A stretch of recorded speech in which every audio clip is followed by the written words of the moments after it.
Hi guys, long time no see. So maganda yung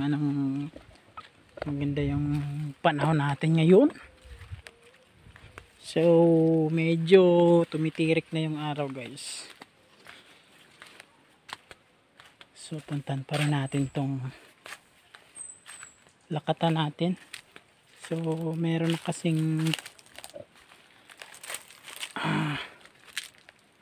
puso ulit guys, yung malaking puno ko na so yung iba talaga dito nagkakaan na yung dahon. Ouch, yung dahon talaga. So ngayon guys, hindi makita rito, titinan natin yung isa pang lakatan na malaki yung puno nito. So pala malaki din yung puso. Nandiyan na ba? Lumitaw na ba? Kahapon may nung nakaraan kasi may sinyalis na mag-ano bibigay na puso. So yun yung latunda natin Yun yung latunda natin, meron ulit. So marami magkakasabay ulit ngayon. So tingnan natin yung ito naman guys nagano pa kahit kasing tangkad ko lang. So nagpuso pa rin siya kahit yung niya isang taon nagpuso pa rin. So pasalamat tayo, may blessing pa rin tayo kahit paano So litaw na ba? Paano may puso na to kahapon di pa lumilitaw guys. Musbong pa lang pero may puso na. Thanks God. So ito yung natin, harvestin natin. Malapit na. Pambili na naman tayong patuka guys. Ayan kahit pa paano meron so ayos. Latundan, ilan yung latundan dito? Isa, dalawa, tatlo. May puso na rin pala yung isang yun magsasabay sila nito. So sunod-sunod na guys yung natin, yung blessing natin. Tsaka may isang saba tayo. Yan, laki din yung saba natin. So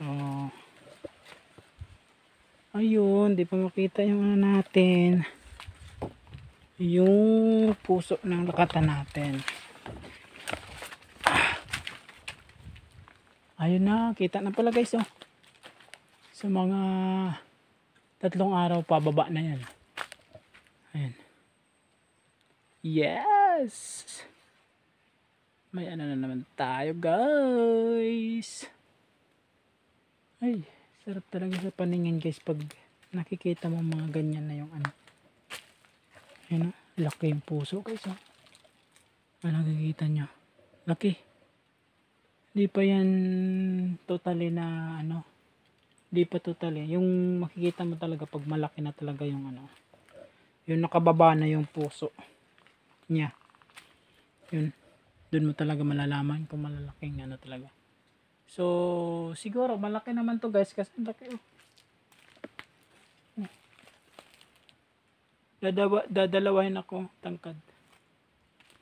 So malaki yung So second generation, yung unang generation hindi natin napakinabangan kasi nga nadala ng ulan.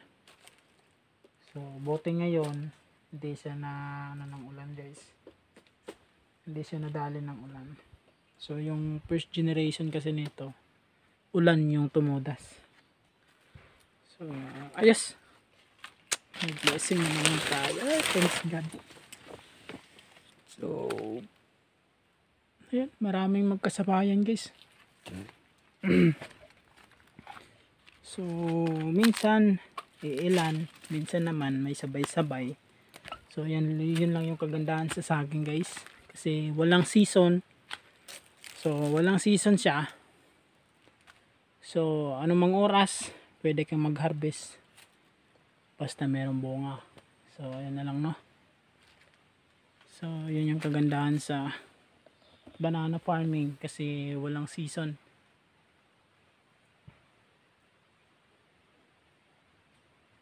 Pwede na guys, no? Siguro mga 2 linggo na lang yun. Pwede na. May mga kasabayan sa doon. Pwede yun. Ayos. Thanks God. God bless. Happy farming.